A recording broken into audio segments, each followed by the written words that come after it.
O vídeo de hoje é quase como um alerta para mostrar como você está sendo roubado aí no Brasil e talvez você nem esteja percebendo. Vamos falar então no vídeo de hoje sobre burocracia, inflação, impostos, vamos falar um pouco sobre Bitcoin, mercado financeiro e alguns temas aí relevantes para o vídeo de hoje. Mas antes de começar o vídeo, eu gostaria de lembrar que nós temos uma parceria com a BIPA, então você pode utilizar o cupom SATOSHI para ganhar até R$ 100 em Bitcoin. A BIPA é uma exchange, uma corretora onde você pode comprar e vender Bitcoin.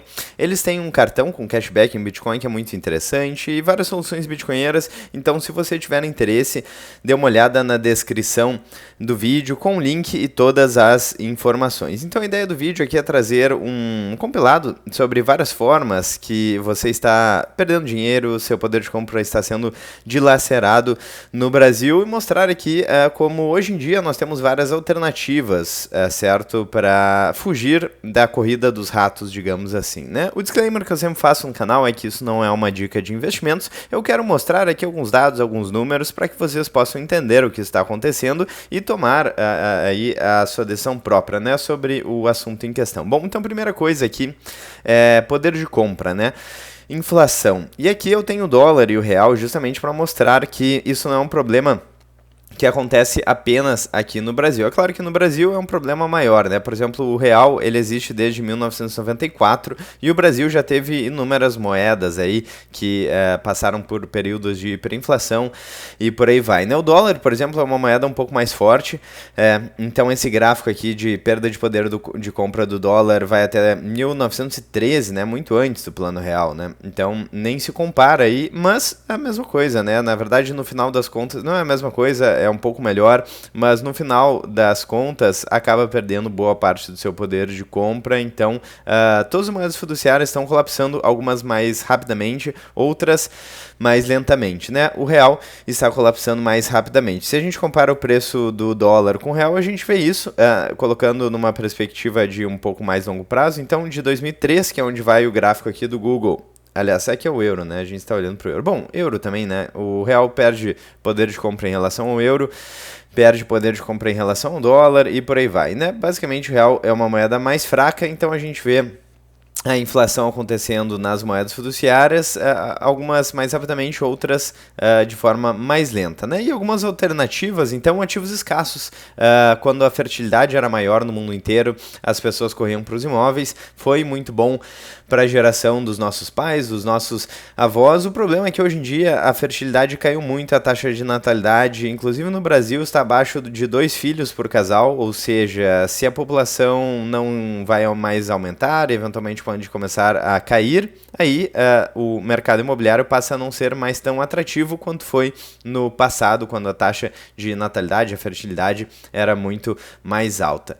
Bom, além disso, empresas, né? Quando a gente fala de empresas aqui no Brasil, a gente também tem um problema que a gente vai mostrar em breve. Mas a ideia é o seguinte, né? Como fugir, então, da inflação com ativos escassos, né? Então, a gente falou já sobre imóveis e falando agora sobre o mercado financeiro mais tradicional, o mercado de ações, a gente tem um problema muito grande no Brasil, que é a questão da rentabilidade real. Então aqui neste gráfico vocês podem ver o Ibovespa versus o SP500 aqui, ambos em dólar. Então a gente pode observar que de 2010 até hoje, quem comprou o Ibovespa perdeu 33% em dólar, né? Ou seja, o próprio dólar que se desvalorizou, se valorizou mais do que o Ibovespa. Então cuidado quando você está calculando aí os seus ganhos para não cair na armadilha do ganho nominal, porque se você observar em reais, o Ibovespa se valorizou, mas se você corrige para uma moeda um pouquinho mais forte, né, que é o dólar, você vê que já não houve ganho real, né? Enquanto, por exemplo, a SP500, a Bolsa dos Estados Unidos, aí se valorizou 483% em dólar. Então, obviamente, os Estados Unidos é uma economia muito mais livre, muito mais forte do que a economia brasileira e não à toa vem se valorizando muito mais do que a Bolsa brasileira. Mas o ideal é corrigir isso tudo por expansão da base monetária e a distância fica mais gritante ainda quando a gente compara com o Bitcoin, por exemplo, que é um ativo que teve uma valorização real aí, de fato, nos últimos anos. Então, por exemplo, exemplo, esse gráfico aqui vai de 2013 até hoje, né? E o Bitcoin já se valorizou mais de 200.000% em dólar. Então, uma valorização realmente absurda, enquanto que o Ibovespa se valorizou 17% em dólar. Esse gráfico vai de 2013 até hoje. Se a gente corrigir isso aqui pela base monetária, novamente, tivemos, na verdade, perdemos dinheiro, certo? Com o Ibovespa e ganhamos com o Bitcoin. É claro que o passado, não necessariamente o padrão, né, vai continuar se repetindo quando a gente fala de ativos que estão se valorizando, mas é quase certo que as moedas fiduciárias vão continuar colapsando ao longo do tempo, porque é basicamente uma teoria dos jogos onde políticos e burocratas se beneficiam da expansão da base monetária, da inflação, via efeito Cantillon, e a gente acaba pagando a conta. Então, muito cuidado aí com os ativos, com o que muitos bitcoinheiros chamariam de perda fixa e perda variável. Aqui estamos falando sobre a perda variável, né, onde quando a gente corrigir pelo dólar, a gente vê que não houve ganho real, e se a gente corrigir pela base monetária, pior ainda. E cuidado também com a famosa perda fixa, entre aspas, aí, né, porque a gente tem uma Selic bastante alta comparado com o histórico do país, né, então Selic é 15%, o que nominalmente é bastante alto. Mas se a gente comparar com a expansão da base monetária, M2, por exemplo, a gente vê que esse ganho aí não é tão relevante, pode até ser negativo, dependendo da quantidade aí do grau da expansão da base monetária do M2, por exemplo. Então, cuidado com a perda fixa, com a perda variável, né? E, enfim, muitos investidores estão se protegendo aí em ativos com uma escassez mais determinada, como, por exemplo, o prata aqui, né, que está se valorizando bastante, mas existe, sim, uma taxa aí de mineração de prata, né? E ouro também, que está na máxima histórica, então um ativo que está se valorizando muito, e o que faz bastante sentido, porque o que a gente está vendo é uma dívida crescente no mundo inteiro, essa dívida dos Estados Unidos, mais de 37 trilhões de dólares, uma inflação crescente no mundo inteiro. Então, basicamente, qualquer ativo escasso vem se valorizando, né? Maior liquidez no mercado, taxas de juros baixando nos Estados Unidos e o M2 global subindo na maior parte dos países do mundo. Então, é interessante como Bitcoin e ouro aí vem se valorizando bastante. Bitcoin que está muito próximo da máxima histórica no momento que eu estou gravando esse vídeo. Não necessariamente eu vou soltar esse vídeo hoje, né? Enfim, mas a lógica por trás aqui do argumento continua exatamente a mesma.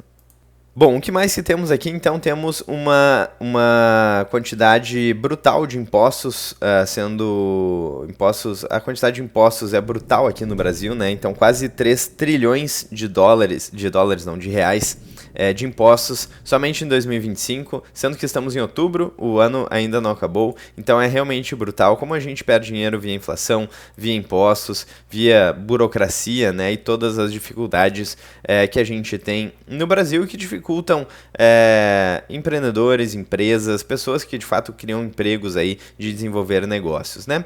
Então, basicamente, é isso que está acontecendo no Brasil, né? A gente tem todo o problema aí, por exemplo, que fica claro quando a gente olha a rentabilidade da Bolsa Brasileira ao longo do tempo, né? Então, de 2010 até hoje, menos 33% de valorização. Então, é uma rentabilidade realmente alarmante. Então, pense nisso, certo? Se você tem, por exemplo, um salário em reais, se você tem imóveis aí que são cotados em real, você já está bastante exposto ao risco Brasil, você tem, de repente, um emprego aqui, um carro aqui, então você já está bastante exposto ao risco Brasil e você não precisa estar, né? Hoje em dia, com tantas possibilidades de investimento no mundo inteiro, você não precisa ficar parado aqui no Brasil. No canal que a gente fala bastante sobre Bitcoin, mas existem inúmeros ativos, você deve estudar aí, saber o risco e o potencial de cada ativo, ou fazer uma consulta aí com um profissional que possa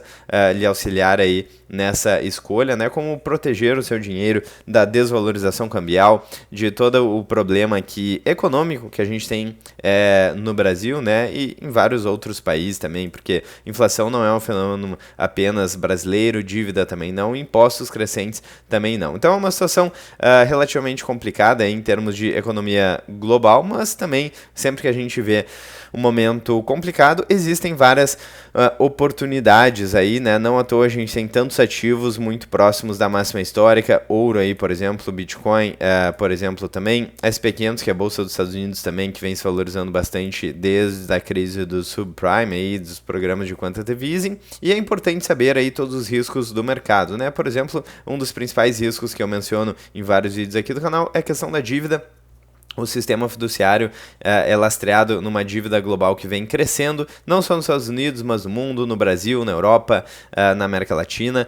Então é um problema relevante também e a gente deve estar atento porque isso aqui pode abalar no curto e médio prazo vários ativos aí de renda variável, mas no longo prazo a gente sabe que basicamente ativos escassos, na verdade, provavelmente irão substituir esse sistema inflacionário que a gente tem hoje, né? Então é isso, eu gostaria de lembrar que se vocês gostaram do vídeo, não esqueçam de deixar o like, clicar no sininho, inscrever-se no canal, ficar à vontade na seção dos comentários. Muito obrigado para quem assistiu até aqui.